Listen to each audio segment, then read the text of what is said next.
Feels like there should be people here.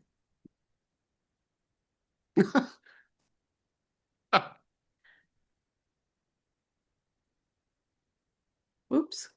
Can you not see that anymore? Or can you still see it? We see the opening slide, John and Sean. You do see it? Okay. Yep. Well, it's 10 o'clock. We should. Oh, there's Danny. Hi, Danny.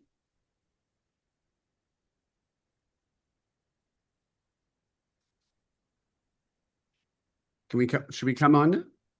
Oop.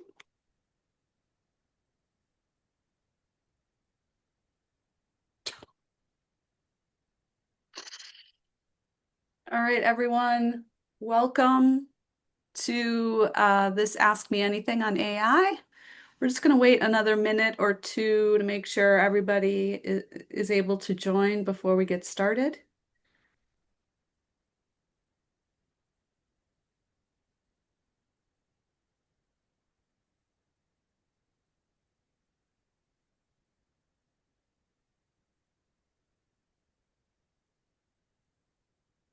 We've got John on the call. Nice to see you, John.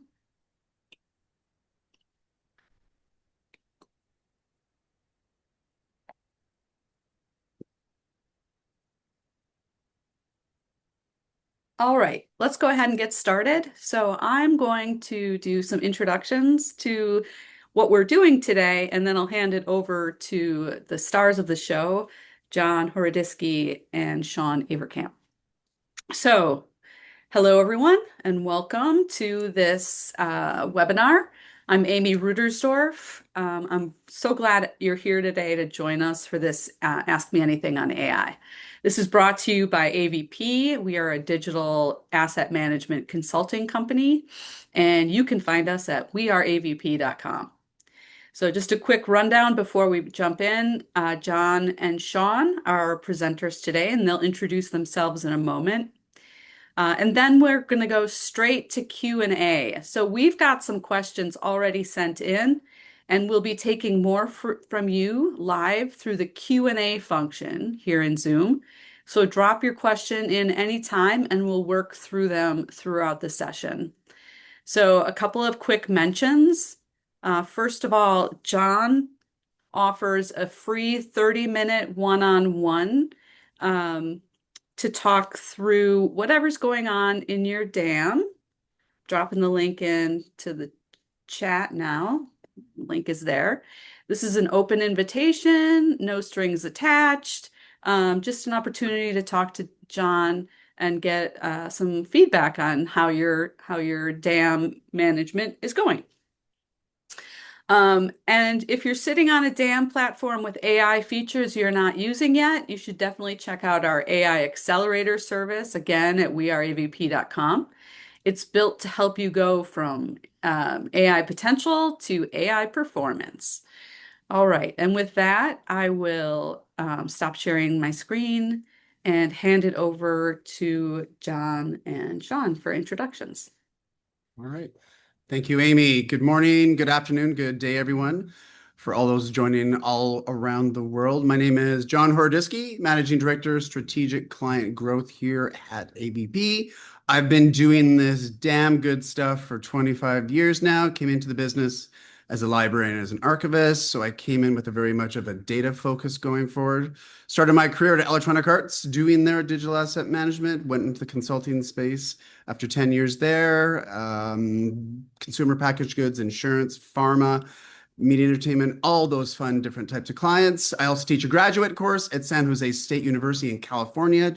Just celebrated 20 years doing that, wrote a book on DAM, wrote a book on metadata, and I'm coming to you from Vancouver, Canada today.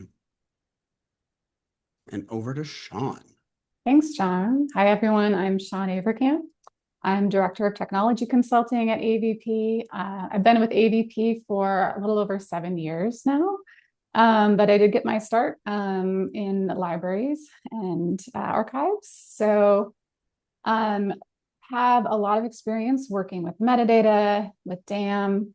Here at AVP, I started as a senior consultant and I've done a lot of different types of projects working with DAM, but also working with research and development. especially AI. So I worked with some really awesome clients just experimenting with AI. And we've been gradually, as time has progressed, worked on how do we actually put AI into production, into DAM. So now I oversee our R&D services as well as our migration and integration services. And I'm excited to be here and hear all of your questions. And I am located here in beautiful, smoky Brooklyn, New York. Oh, I think the Smokies happen to most of the I think it country. is, yeah. Oh, poor planet. All right, to get going, let's do two poll questions. We love to know who you heard who Sean and I are, but we need to know who you are and what's going on. So, poll number one today. Are you using AI in your dam today? We love it. We're testing it. Not yet. Absolutely not. So please make your selection and then we'll share the results. Sean, any ideas? No, people who are here must be here because they love it, right? You would think.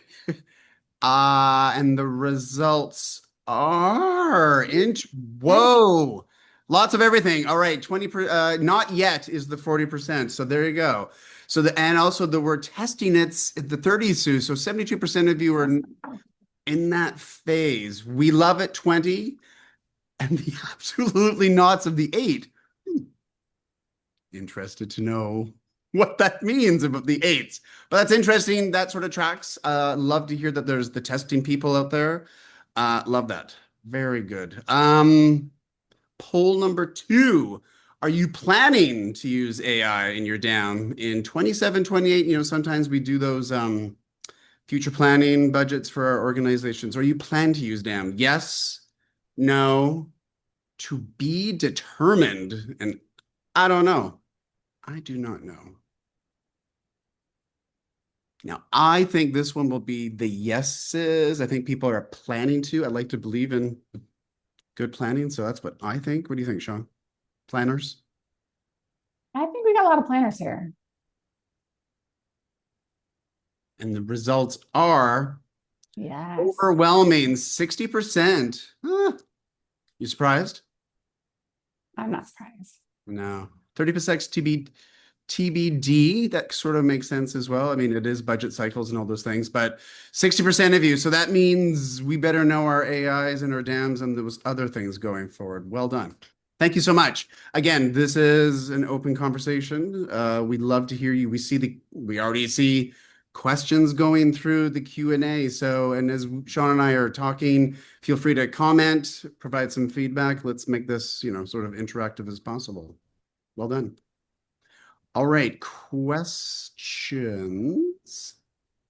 Do you want me to pull? Let's pull a question first off.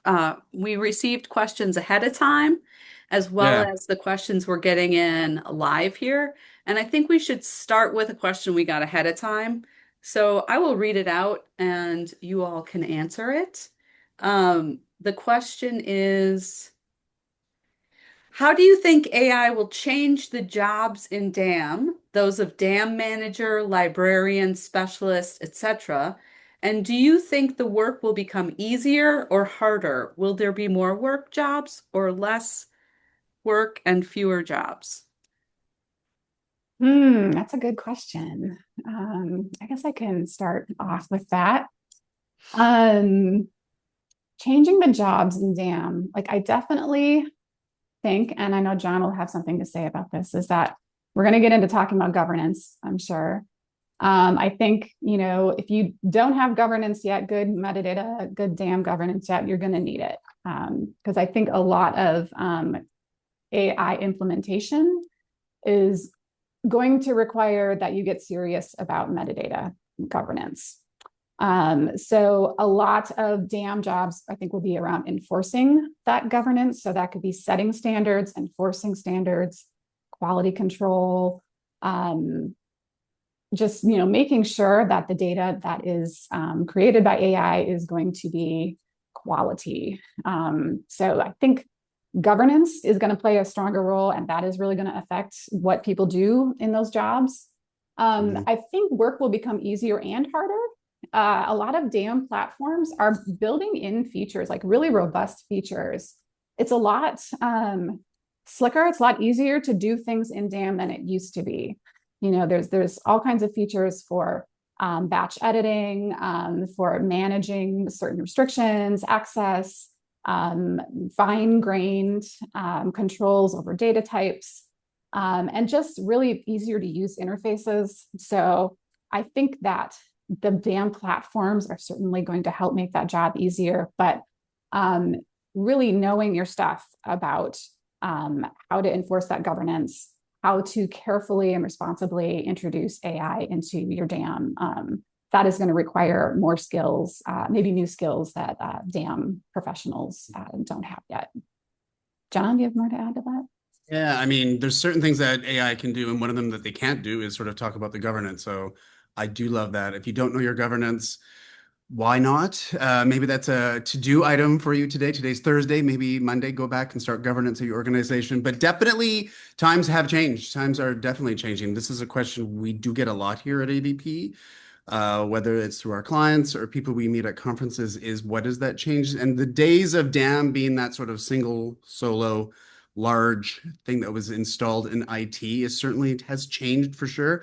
And so too has the people part of it as well. I think that the days of where it could have been like someone manually tagging and all those, that still may exist a little bit, but it has definitely changed towards the AI.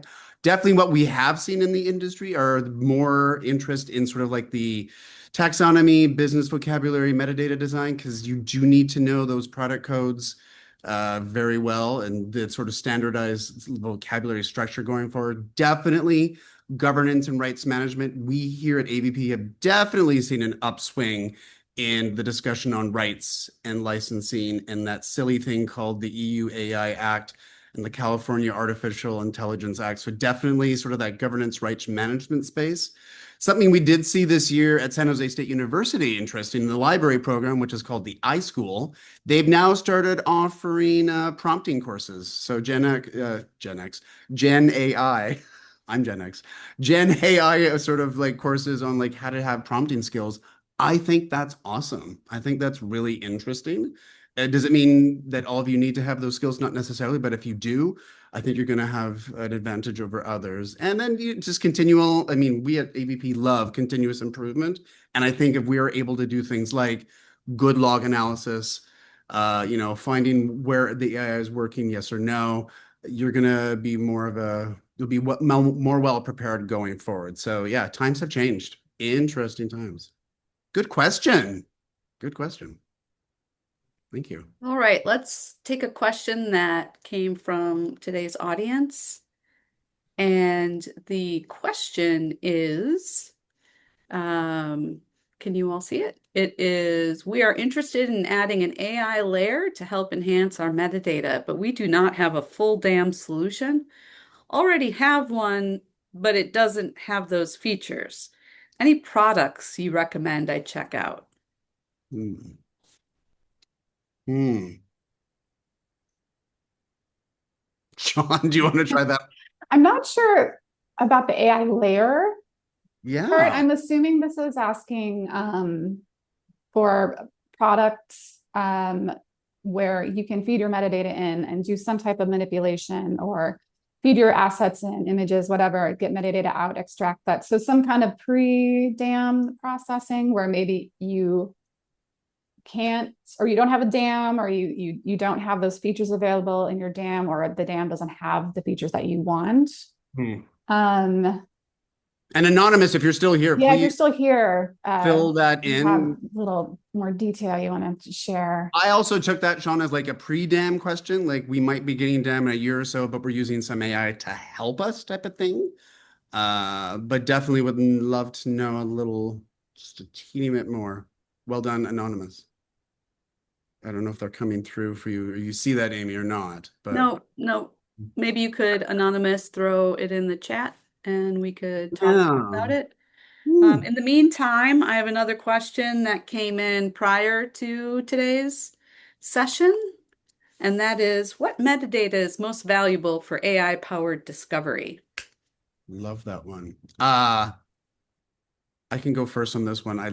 Because we all love metadata, right? Hands up, everyone. That's a good question. Actually, it's a great question because it is one of the ones that we hear a lot of in terms of, who's got the more power, the AI or the metadata, and definitely the argument for structured metadata. This is where AI discovery is going to be really well done, is to have that structured thing. AI is great at sort of inferring some stuff, but AI is going to perform really, really well when there's structured information. Now, that is things like sometimes descriptive metadata, the find me assets, like this type of stuff, where you're going to get the titles, alt text. So great for this because it's really describing what's actually happening in the asset. So if you're not doing alt text, please start doing more of that. And definitely that structured, controlled vocabulary design. Product categories for sure, controlled fields. Anytime that you're able to control a field with, some people call it a pick list, those type of things, that's going to be really well done. And then I would also say metadata categories of things like business metadata, rights usage, provenance, something that we're definitely seeing in the industry and the media and all that in terms of C2PA and artificial intelligence. But definitely, if you have usage rights information, licensing, target audiences, talent release forms, all that type of structured information, that's going to be really well appreciated at this time. So good question. Sean, what do you think? Anything else? Thank you. I think you hit a lot of the high points there. Yeah, it's the better the structured you all are, the better you will be. And it actually goes similar to the previous question we had in terms of like skills going forward, in terms of like being able to sort of manage the business metadata, those controlled vocabulary terms, really powerful going forward. Really good things to be able to do. Good question. And if you look in the chat, you'll see that Natalie expanded on her question. I'll read it out. We have a CMS we like with a good discovery system and rights management, etc., for our archive. But I'm looking for an AI solution to enhance metadata and help scale our ingest and cataloging capabilities. The CMS doesn't have any AI features, so I'm trying to find an AI solution that isn't totally redundant to our existing CMS. Okay. So Natalie wants some tools. Is that what I'm hearing, Sean? Like some ideas of potential?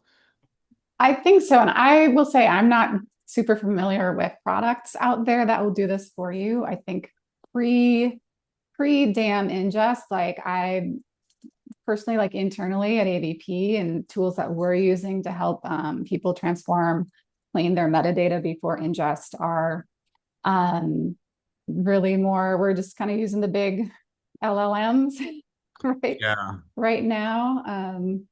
I think what we can also do, Natalie, for that question is give us a day and we can get you some more names. I mean, some things that sort of pop into my mind: Pool Party. That's sort of very much taxonomy design that is very well used by large organizations with a voluminous amount of data.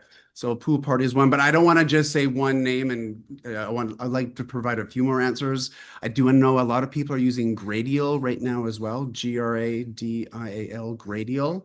But that's a great question. Give us some time and we'll get you a few more answers, product names-ish. And if anyone here in the audience has suggestions too, like I would love to hear more ideas about what I should be looking into myself. Because we were talking about this, Sean, like we're really in this, yes, AI is here, it's not going away, but we're all kind of learning together at this stage because both the vendors, the users, people working with it, we're all sort of learning at the same time of what's coming up, what's happening, what's working well, etc. So as a community, it's a sort of a call to action to all of us to share as soon as you can. If you can do a case study, even better. Please share those out so we all get to learn from each other at this time. Still very sort of nascent, I suppose, but thank you, Natalie. Good one.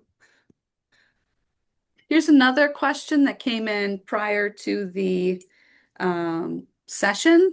And this is from the same person who asked the first question that started out the webinar. And that is, how do you think AI and LLMs could aid in the migration process of assets from one DAM platform to another? Well, I can take that one since I just mentioned that we're using LLMs Yeah. for pre-migration. One thing that we're seeing a lot of is folks who are migrating off of not a DAM, so like Box or SharePoint or some system where they don't have metadata, and all of the metadata is just embedded in the file paths. So people find things by navigating a folder structure. So there's a lot of meaningful metadata in those file paths. And as you're moving into a DAM and you want to, start seeding that with metadata, or you're moving into a folderless DAM, which is becoming more common now, you have to have that metadata because you can bring that folder structure along with you to get started. So, a lot of times people are very consistent with their file organization. Most older organizations, at least, if you've had a very long history of metadata creation and file storage, this can get very messy over time. But sometimes you can use very rule-based scripting, or you can use spreadsheets to kind of tease that metadata out of those folder paths. But we've been experimenting with using LLMs to try to extract that. And that's been a really interesting process, I will say, with different levels of success there. But I guess that's one big way that I think you can help use LLMs to help in the migration process, is to just kind of accelerate and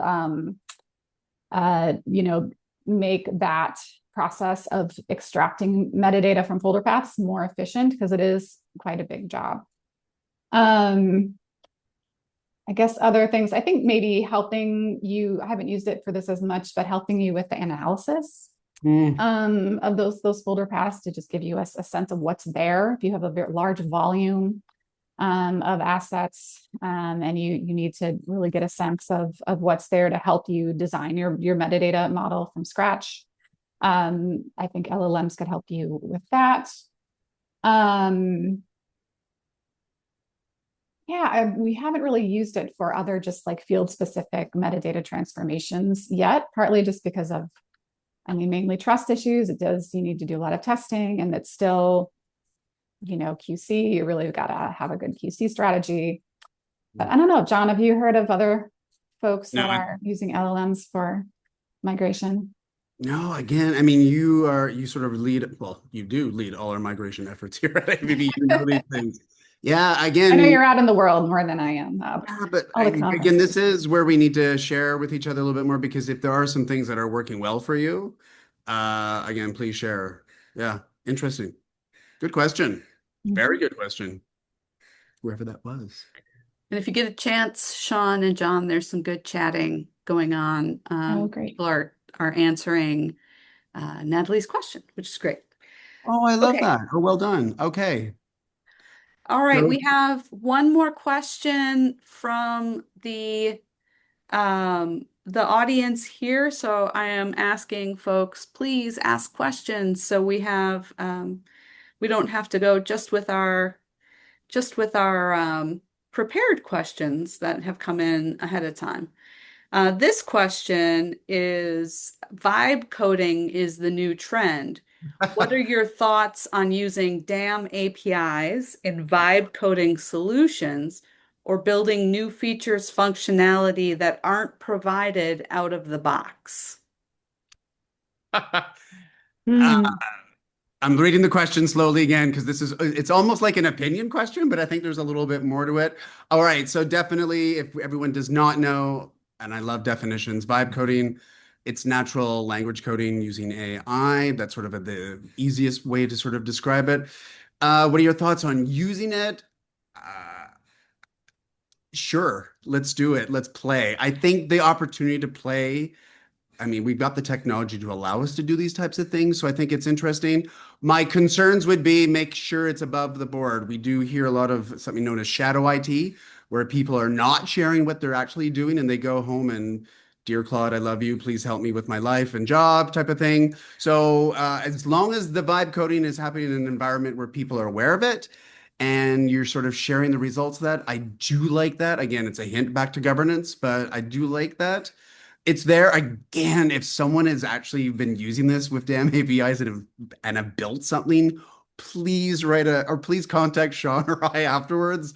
Let's do a case study or let's do something on it because I think that's very interesting. Early days, but yeah, technology allows us to do it. Go code, go be vibes. Yeah. Yeah, I love this. Like I've been using Claude a bit just for vibe coding, just prototyping. And I will say I love it for prototyping. So also just like it's great if you can, learn how to use an API. I think that's a great opportunity for you to get to know your DAM better and get to know the possibilities for how to automate things. So if you're new to APIs, vibe coding is a great way to get in there and start using it. I think, a safe way to start using vibe coding with your APIs, and also just you can just learn a lot about your data. You can create reports that maybe you can't create in your DAM. So using like the read-only mode, so just getting information, pulling information out of your DAM through your API is maybe the safest way to start. I don't know if I would suggest vibe coding to create integrations where you're actually pushing data or deleting data from your DAM. I think there's a lot of caution that you need to consider when you are putting any piece of code into production. And if you have, a seasoned and engaged IT team that is able to help you, or if you're able to bring your prototype, this is a great opportunity. Like if you don't have, R&D resources internally where, you need to engage IT, you can do some of this prototyping yourself and then potentially work with your IT team to put something into production. So I love that we can start experimenting more with vibe coding and APIs, but I would just caution people to do it safely and look for, creative ways that you can use APIs to do things like generating reports, analysis, pulling your data out to do other things outside of the DAM. I was reminded that at the Henry Stewart Los Angeles event in March of this year, just a few months ago, excellent individual from LinkedIn, and I'm forgetting their name, but they did talk about vibe coding and creation of a taxonomy. And I'm seeing here in one of the comments by Chris, I hope I pronounced your name correctly. Chris says, I'm currently vibe coding integration between my DAM and taxonomy tool. I'm learning a lot. That is awesome. Chris, let's talk afterwards. That is really great. Or if you do learn a lot from that and it's something that you're willing to share or write a blog or something on, I'd love to learn more. We would all love to learn more. That's awesome. So yeah, it is happening, and can we just share our results and our goodness with each other as much as possible so we can all learn this? That's great. Well done, Chris. That's cool. Very cool.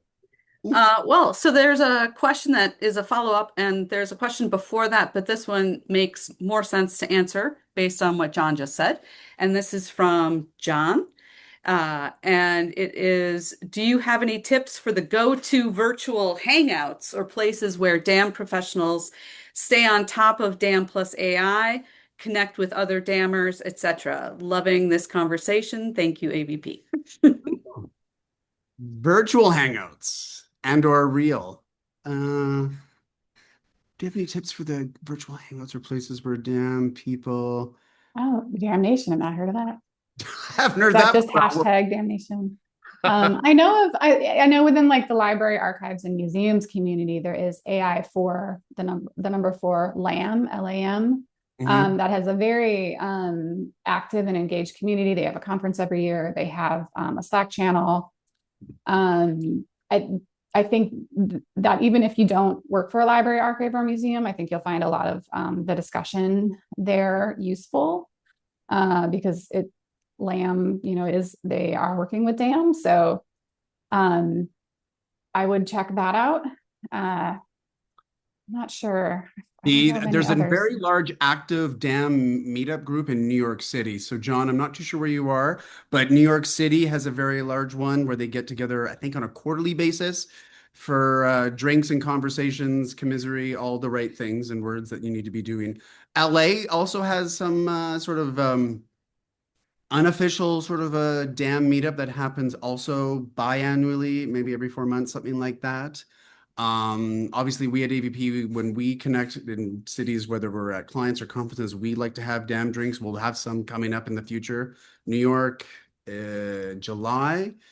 I believe New York again in September, October, and then one in Atlanta, Georgia in November. So watch our LinkedIn as we learn the actual dates of those and we'll share those out. But I love the fact that you asked the question because it's about the connection. I think there's lots of places online to read. There's many different places. Obviously, Damn News has some sort of current articles coming on a regular basis. But I love the fact that you are asking it because this is all about community and sharing right now as we go through these interesting times of this AI world. Let's sort of connect more often and hang out virtually and or in person. So I like the question in so many different ways, John. Thank you. Well done. Unfortunately, we've forgotten the flyover states in our DAM meetups, and I know that John is living in one of those flyover states, just like I am. Fantastic. So AVP, we should think more about that. I think we should do something in Madison, Wisconsin. I'm just saying off loud, off the cuff. That sounds great. Let's do it. Should we? Yeah. All right. Next question comes from Mohammed. And their question is, how reliable is DAM on-prem AI tools for Arabic language documents? So I don't know how much experience we have with Arabic language materials, but I don't know, Sean, John, if you have any thoughts. I can't speak to that. We haven't really, I haven't really worked with Arabic documents. But that being said, Mohammed, obviously we here at AVP, we're agnostic. We work with a lot of different DAM vendors. That is a great question that we can sort of ask. And again, if you're registered for this webinar, so we have your email, let us go ask that question. That's applicable and good. I guess I would say too that the way that some dams work, some have their own features built in, and some of them have kind of bring your own model. So they just do like a pass through where if you use Gemini or you use ChatGPT or whatever models you want to use, you can connect that. So if you have models that you trust, that you've tested, that you would like to use, you might want to look at, if you haven't chosen one already, choose a dam that allows you to connect your own models. Good question. Specific. Like it.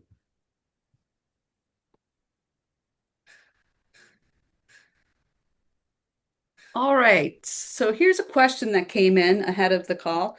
This is a bit of a long one, so I am going to read it out loud, which will give you a second for everyone to think about it. Whether AI is describing an asset or it is creating a net new work/asset based on a prompt, what's your take on the impact of AI on the rights of owned assets if the AI models are leveraging billions of other assets through the models to generate new metadata or asset renderings? How can we technically enforce usage rights inside the DAM when an asset might become a hybrid originally created by a human designer but expanded or edited using generative AI tools? That's a great question. A big question. That's a huge question. I think there's a couple of questions in here. I think the first one, I think the question is asking about AI is describing an asset. So like, I'm assuming this is referring to like AI is creating metadata for an asset based on a prompt, or creating an asset based on a prompt. And I'm assuming the concerns are around the model. We don't know what the model has been trained on, and is it using licensed materials in that model to generate new data or new asset? And is there a concern that just that metadata or asset may have some copyright issues. I'm guessing that is the case. I think, as we all know, that like creating new assets, there is risk involved there. With generating metadata, I think if you're just doing things like classifying an asset or creating tags, that sort of thing, I think it's pretty low risk. But yeah, when we think about like if it's generating a description, like a full description or a caption or something, I mean, if you don't know where the model is coming from and what it's been trained on, maybe there is some risk involved there.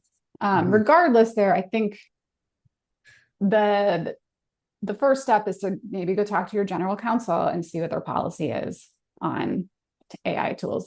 Hopefully they have an opinion on this, and maybe you will be helping them investigate this. But I think definitely talking to your general counsel to see if there is a policy on using models to generate new content is a good step to take there.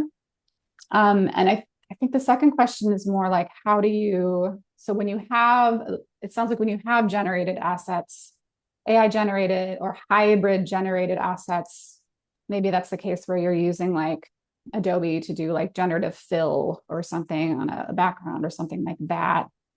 How do you manage those rights inside the DAM? And I'm going to kick that over to John, because I know you can talk a lot more about how to manage those document provenance of materials in DAM that are AI generated or hybrid AI generated.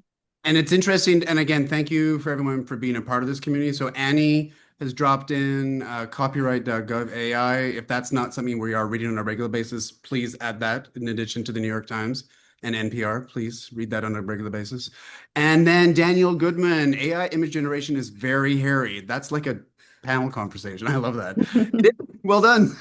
But tagging metadata or composing an asset using your own internal materials is not a legal concern, in my opinion.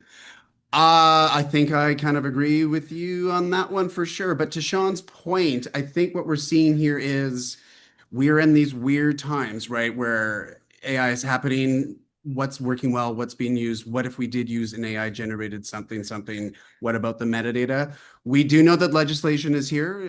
EU's gone first with the EU AI Act, Article 50 being the most important part of that legislation, but also California has introduced their legislation as well for AI. And some of the things that they're requesting is, did you, the sort of omission of has any technology been used to create this imagery? And that could include metadata as well. We do know, again, from early stages, there has been discussions from lawyers and legal teams saying that your metadata could be culpable in terms of who put that in there, where did it come from? I think in this sort of weird purgatory stage that we're living in right now with metadata and AI, as I was always taught as a librarian and archivist, document and document well, and give credit where credit is due. If you know where it came from, put it in the notes field. Tell people where this has come from. Don't hide. Don't, skirt the issue. Please share what's happened. If you used a tool, tell what the tool was used. If some of the metadata has been created from something else, I would disclose that information. Because again, if something ever happened and someone came back to you and sort of said, can you pull that ad, please, from summer 26? I want to see who created what. Just make sure that the documentation is there. That will always protect you. That's what I would say. And I thought you were going to give a shout out to C2PA, where we've got tools now, emerging standards for embedding metadata in the file about the source, AI generated sources for that metadata. So I think a lot of tools, a lot of content authoring tools are already using this by default. I think you might want to look into, if you are generating new images, see how you can embed that metadata into your files. So you can say like whether it is or is not AI generated. And a lot of, I think when you're, you can expose technical metadata from your assets in your DAM. So if you have that technical metadata, in the file and it's been extracted by your DAM, you can also show that, display it to users, so they can see like those details of that embedded metadata that help them understand that provenance trail. So I would, look more into C2PA. I think Adobe is great about that. Also, I think Adobe too, they only train on unlicensed content. So I know that there are a lot of agencies that maybe only use Adobe products, only use Adobe Firefly for like generative fill or whatever, because they know they're not going to, or their clients are not going to get in trouble for using it. So yeah, definitely look at how you can start leveraging embedded content credentials, metadata to make that that provenance more visible in your DAM. And thank you, Amy, for dropping in the link there to our C2PA page, where it sort of explains some of our service offering. Definitely, as we go forward, we as society, the deepfakes are real. We are being sort of misled down different paths, both in news journalism, but also brands. We've seen many examples sort of appear where brands were not using official imagery. It was manipulated. So if you're not familiar with the C2PA, highly encourage you to take some time and to read about it. Is it going to solve all your problems? Not necessarily. It's a great first step. There are other things you should be doing, but if you have not read about the C2PA, please do. And then I think the second thing I would recommend you do then is then go to your DAM provider and say, what are you doing with this? Is that functionality in the system? If not, when is it when is it coming down the roadmap? And then what can it actually do? Can it read it? Can it write it? Again, with these two sort of really big sort of pieces of legislation happening, I think we're going to see a lot more interest to the DAM vendors to say, if I'm going to be held legally responsible for some of these things, please share with me on that journey that you're able to help me with these things, including the C2PA. So. And just to note that if you go to the link that I dropped on our C2PA page and scroll down, there's a little description of C2PA because we're talking about it like everybody knows what it is. And then some of the acts that are being put into law that might affect your content. So have a look at that. And then I saw that Steph also dropped the white paper on C2PA from their org. So that's super useful too. And I did want to point out, if you're not following the chat, people are providing lots of good information to others. I see there's some information on Otter being able to work with Arabic materials. Pauline has added some, and Danny added some information about the legal issues around these materials. So I hope people are interacting with the chat, and please keep it going. We have another question here from the audience that I am going to drop in chat. And this one is from Brian. What is the forecast for AI and rights management? How can DAM admins rely on AI tools to be fully compliant with asset rights? So some of this might go back to what you just said, but I think there's something around rights management very clearly that can be addressed here. This one's in the chat, or? Yes. What is the forecast for AI rights and rights management? How can DAM admins rely on AI tools to be fully compliant with asset rights? Oh, there it is there at the bottom.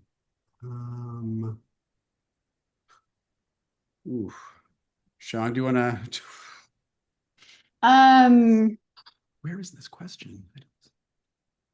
I guess beyond, I think like beyond what we've just mentioned, compliant with asset. Right. So you have a thought on that, John? Yeah, if I'm understanding, I see the question now. My apologies. I was looking in the chat, not the Q&A. So this is from Brian. What is the forecast for AI rights management?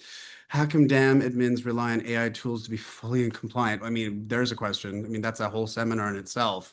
What we have seen in talking to some of the DAM vendors is that rights management opportunities within the metadata and other sort of functionality is definitely being taken a second look at these days because of what's happening with the C2PA. So I would say from the ones that we've engaged with, we have seen a renewed interest in looking back at their functionality as a DAM, and not only just workflow and processing, all these other stuff, but they are beginning to look at the rights management a little more closely. Now, obviously, there are external rights management tools that you can use. If anyone's familiar with sort of the media entertainment or the sports industry, there's a lot of other external tools you can use, but we have seen a renewed interest in DAM of sort of amping up their rights management capabilities to be because of this world of deep fakes and trust and authenticity. So,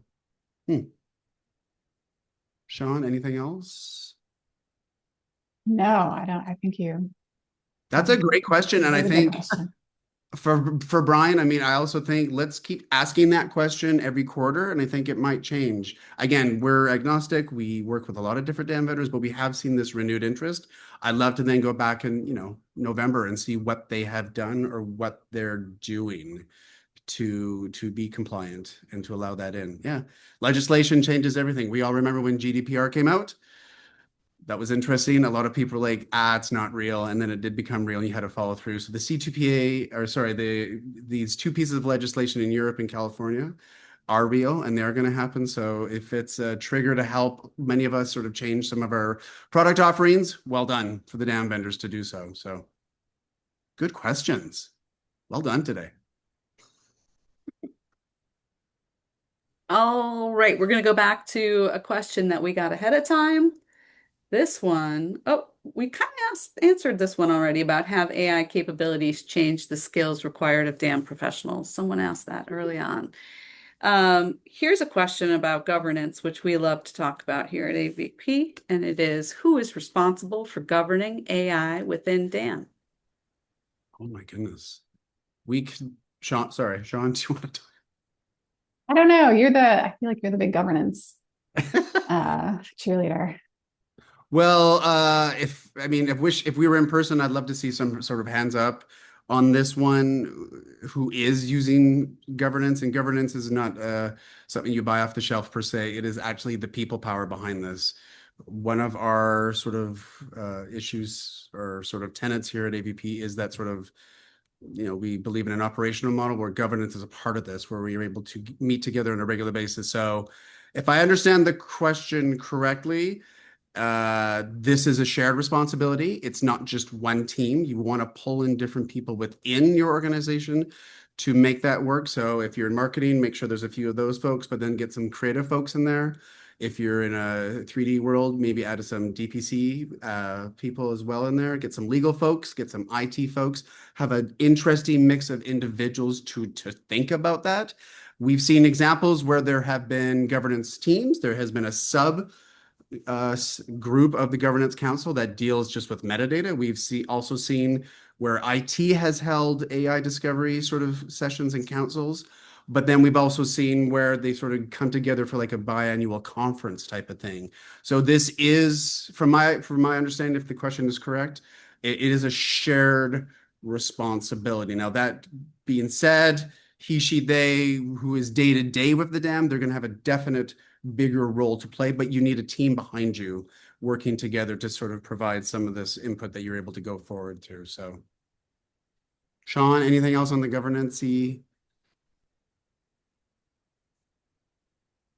Yeah, I mean, I don't think there's a lot that is really specific to AI that's like not covered by just having a good core governance model, like knowing what decisions need to be made, who makes them, like making sure that you have roles and responsibilities very clear.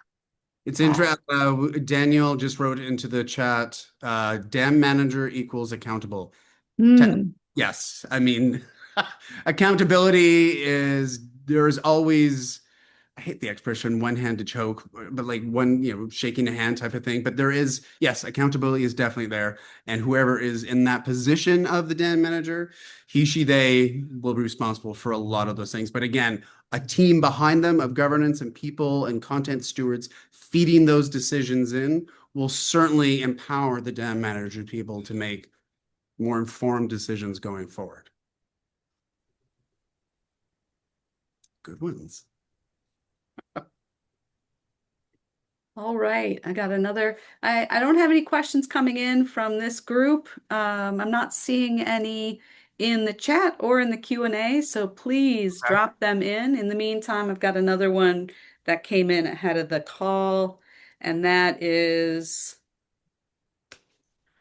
what does quality control for AI extracted metadata look like in practice? Do you spot check? Do you do samples? Do you do a full review?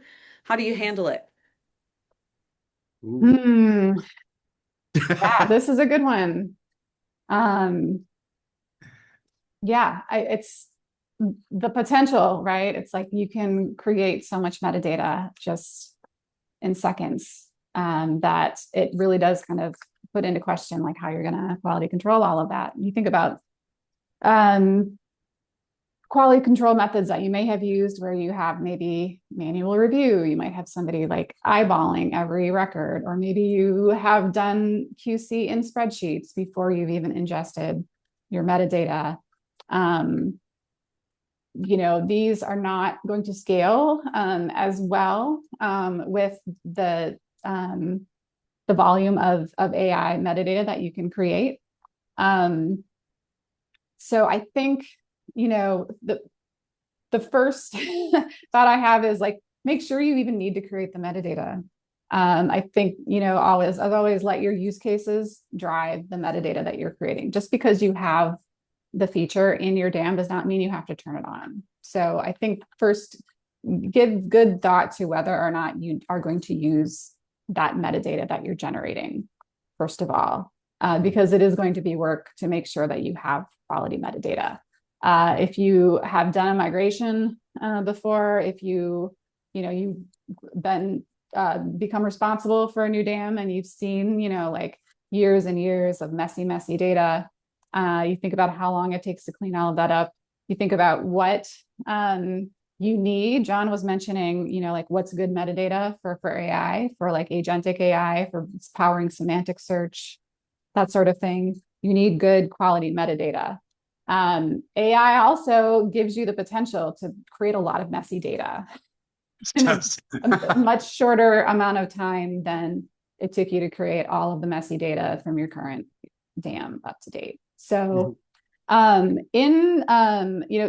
methods that we used before LLMs when I was working with organizations just testing this out was using ground truth data sets, right? So doing recall and precision. And this is all fine and good, but like it doesn't necessarily work as well in this world of LLMs that we have. And so I think the expectation should be that you're always going to use AI to create some kind of hybrid workflow. You will always need some human in there to ensure that you're creating quality metadata. So I would say if you're going to try out a new feature, figure out how to test it in your system. If you have a DAM that has great batch editing features, maybe you can put things into a collection or some type of container where you're just, testing those assets.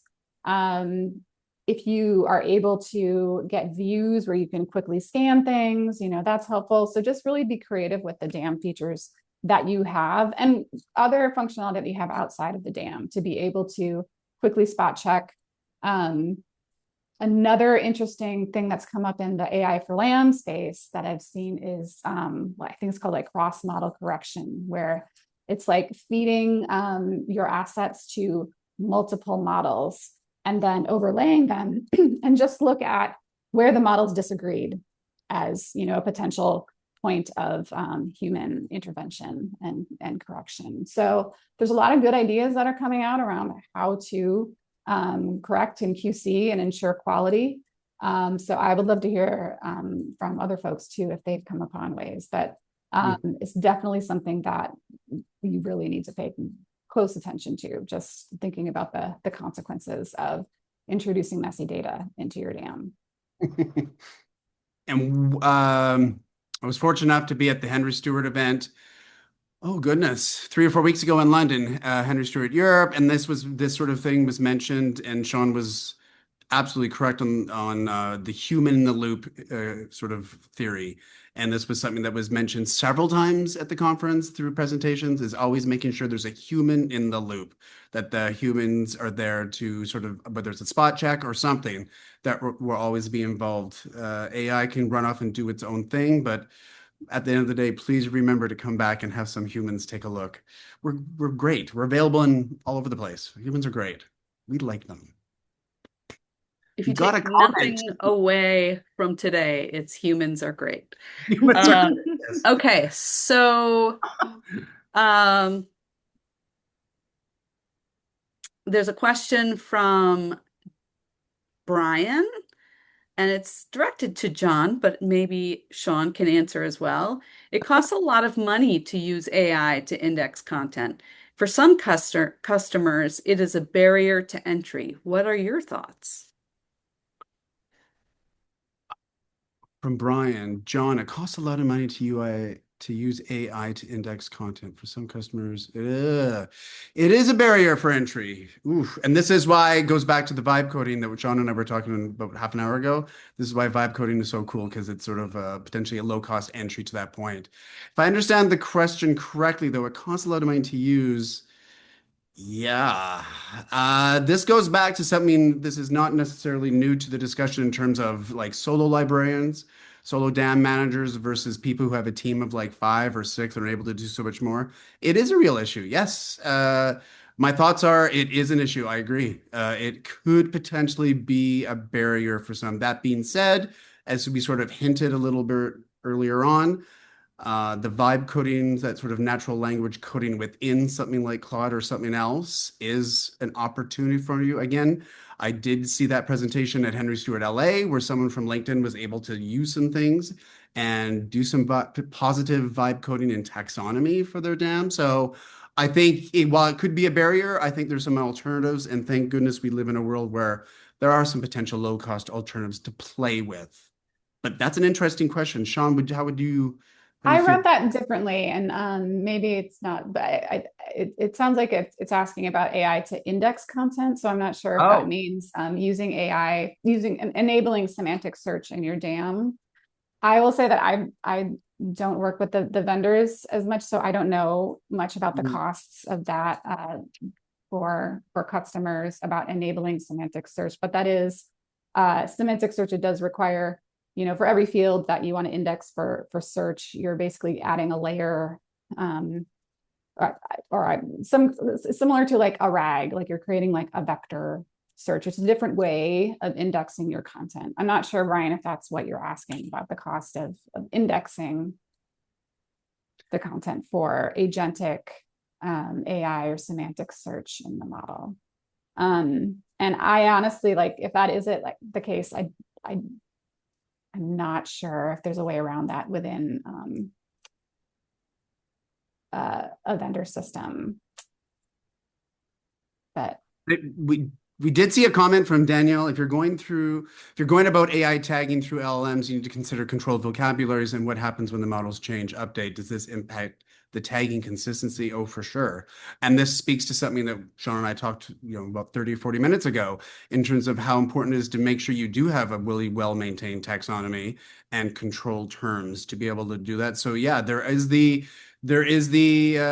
projection, the opportunity then that there could be some inconsistencies happening, but that works then with the human in the loop. Humans are great to go back and ensure you've really got a well-managed taxonomy and those control terms are being evaluated on a very regular basis. So we have some great thoughts today. Oh my goodness. Yeah, I would just ask, we have 2 minutes left. Does anyone have any other questions they want to ask? Otherwise, I can ask one more question from the questions that came in ahead of the call. All right, I will do that. Let's see. With 2 minutes to go. Or this might be a hard one, but we'll give it a shot. This is probably for Sean. How do you handle bias or errors in AI-generated metadata without it silently degrading your data over time? Oh my. yeah, I guess I'll just go back to my QC soapbox. And yeah, just, make sure that just be thoughtful about what AI you're introducing into your dam. Don't turn everything on at once. Find a way to test and get a lot of eyes on that. Get a lot of perspectives and helping you design testing for that. It's good to have as many users involved in determining good quality for those new fields that you're introducing. So. Great. Well, that's a great way to end the session. Thank you, everyone, for attending today. And if you want to set up a call with John to learn more about how to manage your dam, that link is at the top of the chat. Feel free to grab it before you jump off today. Otherwise, we appreciate your time and have a great rest of your day. Thanks Thanks, everyone. everybody.